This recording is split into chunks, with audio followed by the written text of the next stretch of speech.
참 고맙고 감사한 것은요, 오늘도 하나님의 도는 완전하고 여호와의 말씀은 순수하십니다. 오늘 저나 여러분이 이 사실 앞에 우리가 서 있는 것은 큰 은총입니다.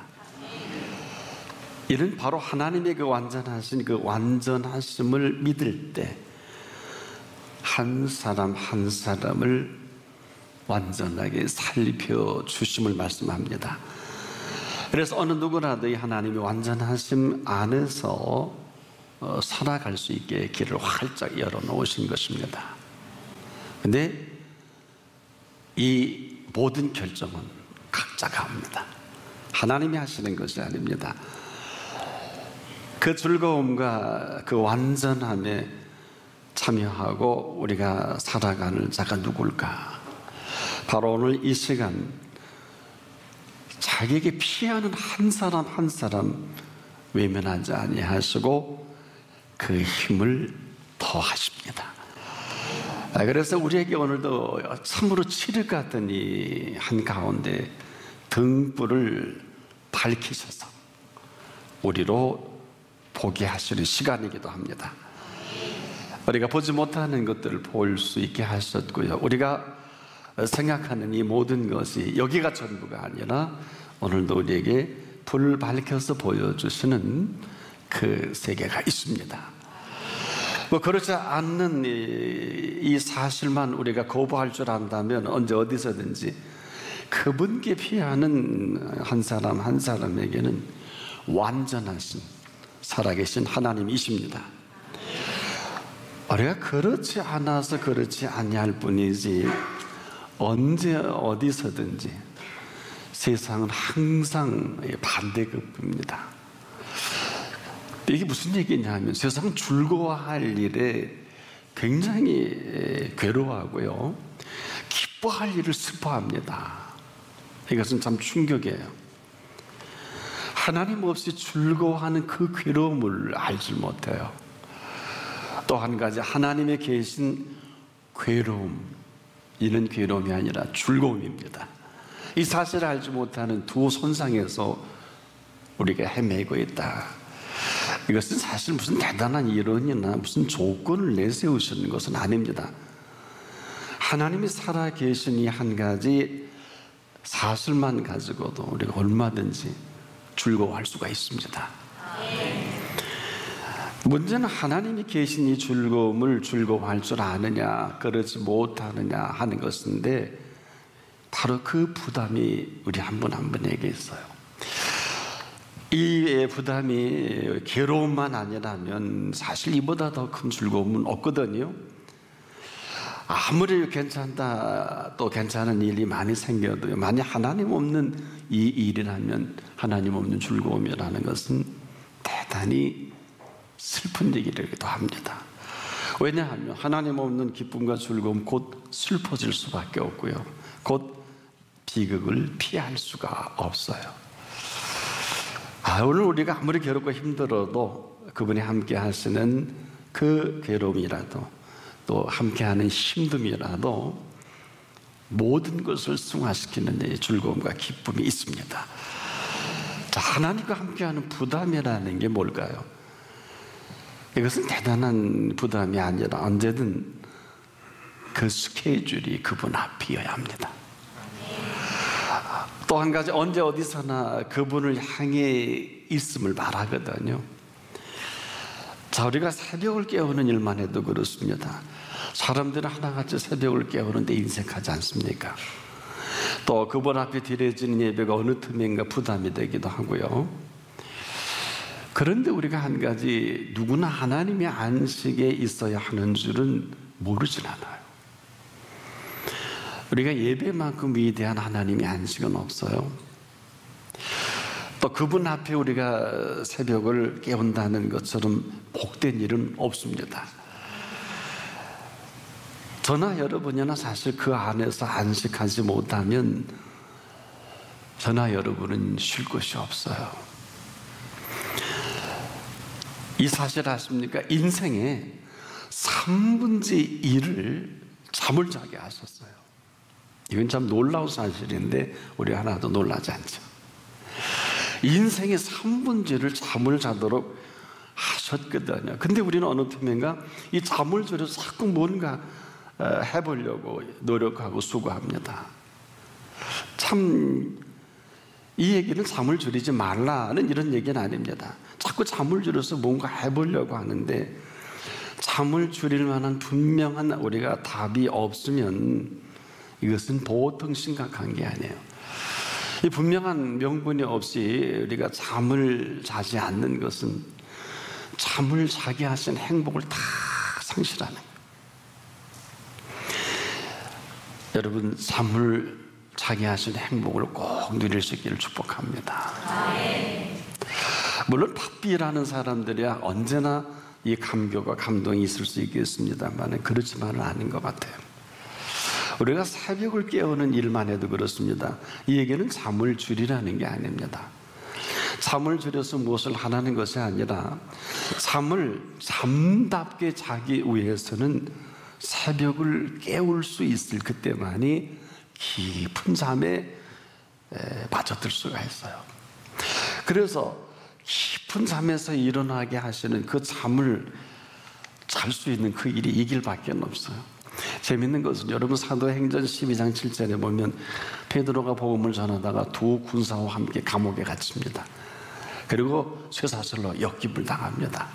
그럴 때 잠을 얼마나 깊이 들었든지 천사가 아무리 2초도 안 깨요. 이게 뭡니까? 감옥에 있든 어디에 있든 쇠사슬에 묶이든 깊이 골아 떨어진 베드로를 흔들어 깨워서 끄집어내는 천사의 움직임이 사도행전 12장 7절에 기록이 된 사건이 있습니다. 오늘도 우리가 생각하는 세계가 있고 오늘도 우리에게 허락하시는 세계가 있어요. 근데 이 모든 것들은 내가 합니다.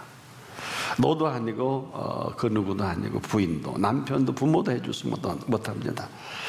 바로 이 가치에 대한 소중함이에요. 이 가치에 대한 소중함대로 오늘 우리는 삶이 움직여 나가거든요. 여러분도 오늘 대단히 소중한 시간에 그 가치를 알고 이 자리에 오신 것처럼 우리는 지금도 그 가치대로 움직입니다. 그런데 밤새워 일할 만한 가치가 정말 있을까? 그런데 문제는 그 괴로움과 그 고통이에요. 우리가 잠을 줄이면 반드시 수명이 단축됩니다. 이로 인해 발생되는 이 몸의 언밸런스는 때로는 의사도 감당하지 못합니다. 이 질거에 시달릴 수밖에 없고 이거 우리가 잘 몰라요. 여러분 어른들이 잠이 보약이라는 말은 흘려들을 일이 아니에요.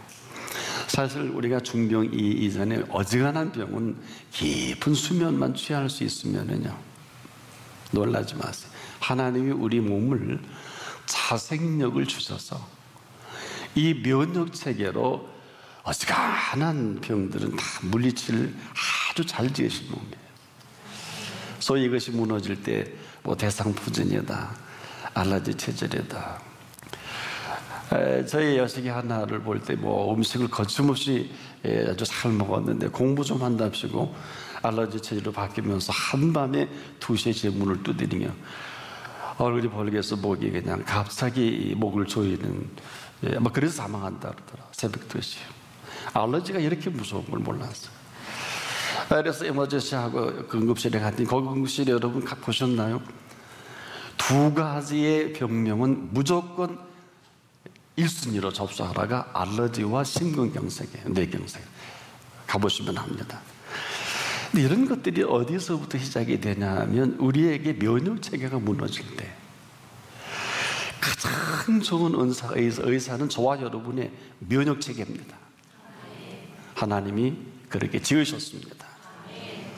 그러나 이렇게 우리가 많은 말씀을 드리지 않다 할지라도 하나님께서 우리에게 허락하신 소중한 것도 하나가 있는데 저나 여러분이나 밥을 하루 3끼 먹을 수 있게 허락하신 겁니다. 여러분 지금 이 밥을 먹을 수 있게 허락하신 이 하루 3끼 식사하는 말입니다. 어떻습니까? 부담입니까? 우리가 지금 밥을 질 때 하루 세 끼 먹지 못하면 첫째 어디에 데미지가 오냐면 뇌 활동이 둔감해져서 항상 이 밥을 제대로 드시지 못하는 분의 결정은 항상 실수가 됩니다. 뇌의 움직임 이미 장애가 왔기 때문에 여러분 혹시 어떠세요? 밥을 제때 한번 머리가 띵하죠. 이게 보통 일이 아니에요. 저 같은 경우는 이제 글을 많이 쓰고 또 설교하는 입장이기 때문에 제가 피곤해서 한 10시간 동안 열심히 설교 준비했다가 쓰레기통에 들어간 일이 한두 번이 아니에요. 뭐 10시간, 15시간 앉아있다고 글이 써지고 설교 준비되는 게 아니고, 그래서 몇 번 그 실패를 거두면 너무 억울하더라고요. 도저히 이건 설교할 수도 없고 뭐 출판사로 보낼 수도 없고 뭐. 그래서 그때부터 이제 지혜를 발휘해서 내 몸의 컨디션이 가장 좋게 하기 위해서 준비하는 시간이 더 많더라고요. 일정을 줄여야 되고 만남을 줄여야 되고 컨디션을 조절해야 되고. 그래서 24시간에 쓸만한 시간은 딱 2시간밖에 없더라고요. 이걸 조절하고 나니까. 그리고 나서 10시간 동안 준비한 글과 2시간 만에 이루고 한 글이 훨씬 더 나아요. 그래서 내가 굿 컨디션일 때 우리가 글을 쓴다든지 연구를 하다든지 또 무슨 결정을 한다는 게 우리가 다 행복과 불행과 모든 일에 되고 안 되고를 거기서 결정되는 것을 발견하게 돼요. 그래서 인생은 선택이다. 일리가 있어요. 지금도 우리가 밥을 먹는 것은 밥을 먹는 게 아니라 밥을 먹을 수 있게 행복한 사람으로 만들어 주신 것입니다. 인간은 하루 3번 식사를 하는 행복을 모르면 사람이라 할 수 없을 것 같아요. 하나님 안에서만. 뭐 모르는 사람들이야 뭐 그렇지 않습니다만은 보세요. 인생의 3분의 1을 잠을 자게 하셨죠. 하루에 3끼를 먹을 수 있도록 우리에게 지으셨죠. 이 표현을 하는 이유는 지금도 잠을 자지 않고 밥도 먹지 않고 일하고 공부하는 사람이 너무 많단 말이에요. 너무 분주해요. 언제 밥도 먹지 말고 잠도 자지 말고 일하고 공부하라 했을까? 하나님은 그렇게 표현하실 일이 없어요. 저도 한참 공부 열중일 때는 여러분도 그렇게 했겠습니다만 잠을 줄여서 밤새 공부해 본 적도 있고요. 식사 시간을 줄여서 공부를 하다 보는데 결국 도움이 안 되고 나중에 보니까 몸만 망가지더라고요. 아, 이게 뭘까? 언제나 그렇게 살 수는 없지 않습니까? 분명한 것은 정상이 아니라는 거예요. 뭐 하루 이틀 1년 하고 말 것도 아니고 말입니다. 여러분, 게으른 것은 악한 것이라는 것을 아십니까? 이 게으른 것은 악한 것이라는 것은 무슨 잠잘 시간 잠자지 않고 밥을 먹어야 할 시간에 밥을 먹지 않고 엉뚱한 일에 빠져 있는 것을 말합니다. 보세요. 1달란트로 1달란트를 땅에 묻어준 그 생각은 그 사람에게 있어서 그 1달란트를 어떻게 생각하고 있는 것지에 대한 답이기도 해요. 여러분, 바로 그 가치에 대한 그 가치를 모르니 이 사람이 그냥 묻어둘 수밖에 없는 거예요. 이 가치는 지금 5억 내지 7억의 어마어마한 돈입니다. 이 돈을 주신 분에 대한 본인에 대한 반응이 1달란트를 묻어둘 수밖에 없는 약함을 예수님은 절대 용서하지 않은 거예요. 보세요. 슬피 울며 이를 갈미 있으리라 그러잖아요. 이건 추상 같은 명령이기도 합니다.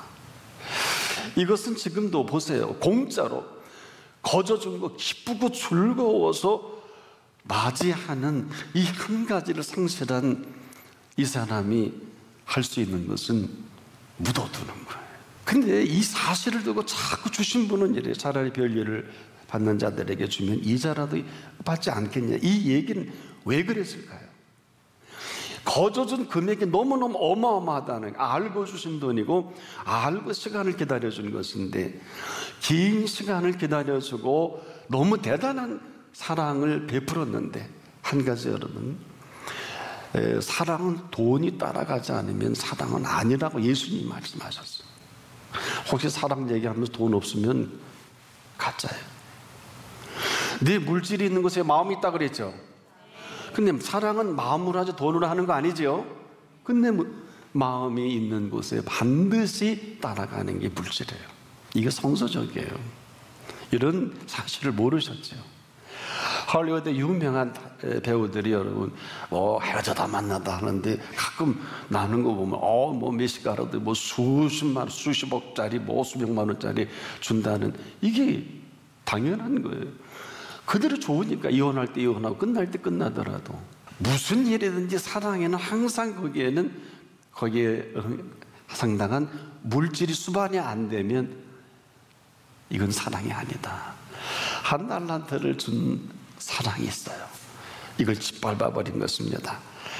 그냥 맡겨만 두어더라는 의미는 네가 바꿔서 무엇을 하고 안 하고가 아니야. 우리는 항상 그렇게 하는데 그게 아니에요. 네가 그 가치를 인정할 줄만 알았더라도 네가 기쁘고 즐겁게 살지 않았겠느냐, 이 얘기예요. 굉장히 심각한 얘기입니다. 가치 인정이거든요. 그 가치 인정으로 살아가라는 배려와 그 은총과 주신 사랑이 너에게 이것밖에 안 되느냐. 근데 재밌는 거는요, 5으로 5달란트 남기고 2로 2 남긴 사람에게 세 말 하자 했을 때 성경을 보세요. 이 사람들이 당황합니다. 그래서 놀라서 5으로 5 남겼습니다. 조심스럽게 보고합니다. 이것밖에 남기지 못해 죄송하다는 것인데, 이 답이 얼마나 그분에게 있어서 파격적으로 답이 오냐 하면 착하고 충성된 종이라고 합니다. 이 사람들은 착하고 충성된 일을 한 일이 없어요. 지금 어쩔 줄을 모르는데 주신 것이 너무 고마워서 잘 먹고 잘 살기에 바쁜 것뿐이에요. 잘 먹고 잘 살기에 그 나머지 그냥 그렇게 나름대로 기쁘게 살았던 거예요. 근데 이걸 착하고 충성되다니 이건 무슨 얘기예요? 오랜 세월 이 5달란트, 2달란트, 1달란트 계산법은 어떻습니까? 5억 내지 7억 1달란트, 5달란트는 한 25억 내지 한 35억 정도가 되겠죠. 5억 정도 되면 지금도 작은 집 한 가운데 살 수 있을 거예요. 그래서 이 사람들 주신 분의 사랑이 너무 고마워서 야, 우리 방 한 칸 잘 준비하자. 그래서 그 돈에 맞게 집을 장만했던 거예요. 그러면서 한 20년 넘게 돌아보니 어때요? 거의 다 먹고 이제 별로 없는 딱 집 한 채만 남은 거예요. 그러니까 주인이 오니까 계산하자 그랬더니 집값이 다 배 이상 뛰었어요? 여러분, 이건 제 해석입니다만은 우리가 지금도 참 살 줄 모르고 아껴야 된다는 건 다른 개념이에요. 주신 분의 사랑과 마음을 가지고 여러분 어때요? 여러분에게 명령하고 제게 명령한 것은 항상 기뻐하라 그랬죠? 뭘 갖고 기뻐해요? 범사는 감사하라고 했죠? 뭘 갖고 하실 거예요? 우리가 지금도 말씀을 듣고 우리가 은혜를 받는다는 게 이렇게 어마어마한 차이가 납니다. 아니 뭘로? 이 사람들에게는 이미 그 주신 이 사실 하나를 가지고 착하고 충성된 일은 없는데 너무 기뻐서 열심히 살다 보니까 사실 그분이 와서 세마자 그럴 때 그래도 나름대로 성실하게 기쁘고 즐겁게 산 것밖에 없는 거예요. 그런데 착하고 충성된 종이라는 이 표현의 근거는 우리가 어디서 찾을 수 있을까? 여러분, 왜 예수님이 우리를 이렇게 부르신 줄 압니까? 너무 고차원적으로, 너무 심각하게 무슨 교리적으로만 생각하지 마십시오. 더나 여러분을 부르신 분은 다 이루었다 하실 분이에요. 우리가 뭘 하는 게 아니라 그냥 가볍게 흘려되지 않기를 바랍니다. 왜 그분의 은사와 부르심에 후회함이 없느냐? 왜 나로 말미암지 않고는 이 표현은 지금도 우리를 이렇게 불러주실 때 다 이루신 그 사실 하나 때문에 우리를 불러주신 거예요. 그래서 인생의 3분의 1은 푹 자거라. 언제 돈 벌고요? 언제 공부하고요? 그리고 인생이 매일 하루 3번은 맛있는 식사로 열심히 행복하게 먹거라. 인생에 눈만 뜨면 괴로워하고요, 눈만 뜨면 힘들어하고, 눈만 뜨면 염려와 걱정밖에 할 게 없어요. 이스라엘 백성을 남보듯이 보지 않았으면 좋겠어요. 출애굽한 이스라엘 광야 40년을 너무 고상하게 생각하지 마세요. 이건 사실입니다. 출애굽의 사건은 사실이에요. 출애굽 430년 동안 애굽에 고생한 이 사람들을 끄집어내서 광야로 거쳐가게, 그리고 준비한 가나안 땅에 가게 하시는 그분을 전혀 몰라요. 아무렇게나 살라는 게 아닙니다. 그래도 괜찮다는 이야기가 아닙니다. 왜 하나님은 오늘 본문에도 하나님의 완전하심이라고 했을까요? 보세요. 출애굽한 분이 그 하신 말씀대로만 서 있기만 해도 다 책임을 지십니다. 매일 만나 주셨잖아요. 아니, 이렇게 만난 게 아니라 매일 만나 주셨잖아요. 농사 지은 일 없잖아요. 옷을 해 입은 일도 없잖아요. 이불도 변변치 않으니까 밤에는 불기둥으로, 낮에는 집도 시원치 않으니까 구름기둥으로, 무려 40년간을 이 흐름 속에서 살아온 이 사람들이 무슨 할 말이 있겠어요. 그래서 탕자가 집에 와서 할 말이 없는 게 유구무원이에요. 이스라엘 백성의 수고와 공로로 광야 생활이 시작되는 게 아니라고요. 더군다나 광야 끝나고 가나안에 들어가는 것도 그들의 공로와 수고로 갈 수 없단 말이에요. 우리가 지금 예수를 믿는 것은 아무것도 안 해도 괜찮다는 게 아닙니다. 예수를 믿는 믿음으로 다 공짜란 얘기도 아닙니다. 예수 믿는 믿음으로 오늘 이 자리에 서 있는 부르신 분이 누구냐는 거예요. 이 부르신 분을 인정하느냐 인정하지 못하느냐에 따라서 여기서 인간의, 저와 여러분의, 저도 마찬가지 이렇게 설교하지만 행복과 불행이 결정납니다. 화와 복이 결정납니다. 성하고 쇠하고 하는 게 결정납니다. 심지어 흥하고 망하는 것이 여기서 결정납니다. 다 망했다 할지라도 그분이 망하지 않았다 하면 망하지 않은 거예요. 저는 목회하면서 지금도 이렇게 심각할 수밖에 없는 게, 다 죽었다고 하는 사람이 꼭 예배 한번 드려보자 그래서 이제 말기로 죽어와야 되는데 그분 앞에 나오니까 살더라고요. 무슨 얘기입니까? 죽고 사는 일이 여기서 결정납니다. 근데 그것은 아무도 해줄 수 없는 내 몫입니다. 때문에 우리가 이 부르신 분이 누구냐 하는 이 사실에 대한 답을 오늘 우리 한 분 한 분이 하는 것을 말합니다. 저나 여러분이 누구예요? 하나님의 자녀입니다. 하나님은 누구세요? 아버지 하나님이십니다. 내가 누구이고 그가 어떤 분이시기에 우리를 이렇게 불러주신 것인가, 이런 문제가 대단히 심각하지 않을 수 없습니다. 그래서 오늘 이 본문에는 주께서 나에게 등불을 밝혀주셨다 이렇게 표현합니다. 더는 어둠에 헤매일 필요가 없게 만들어 주신 것입니다. 어두우면 사면이 꽉 막힌 것밖에 안 됩니다. 갈 수도 없고 움직일 수도 없습니다. 그런데 그 등불을 밝혀놓고 보니까 이렇게 표현하죠. 내 하나님을 의지하고 담을 뛰어넘나이다.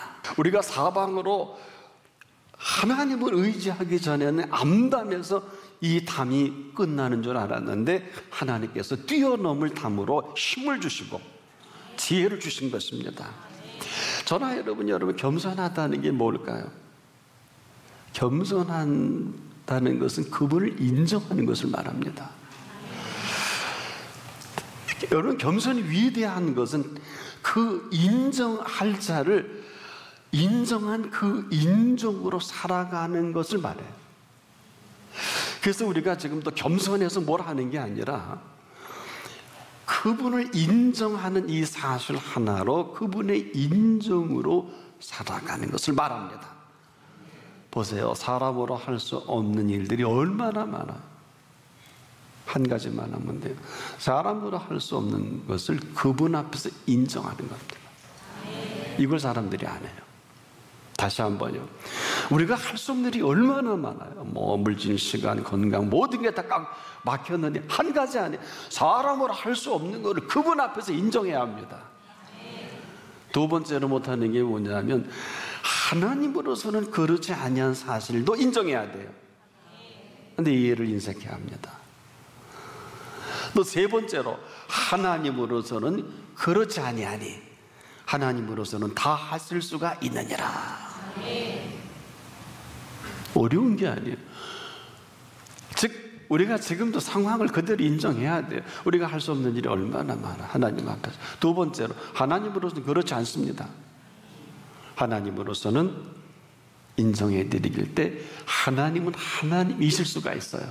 우리는 지금도 인정할 부분을 인정하지 않는 이 병에 걸렸어요. 여러분, 우리가 지금 인정할 수 있을 그때, 인정할 분을 우리가 인정할 수 있을 그때 이렇게 말씀하십니다. 하나님의 도는 완전하고 여호와의 말씀은 정미하니 저는 자기에게 피하는 모든 자의 방패시로다. 인정할 자를 인정하는 그 인정 하나로 인정받고 또 인정받아 살아가게 하시는 하나님의 완전하심입니다. 이게 뭐가 어려워요? 인정할 자를 인정하는 그 인정 하나로 인정받아 살아가게 하시는 하나님의 완전하심이 오늘도 한 분 한 분마다 시작될 수 있기를 바랍니다.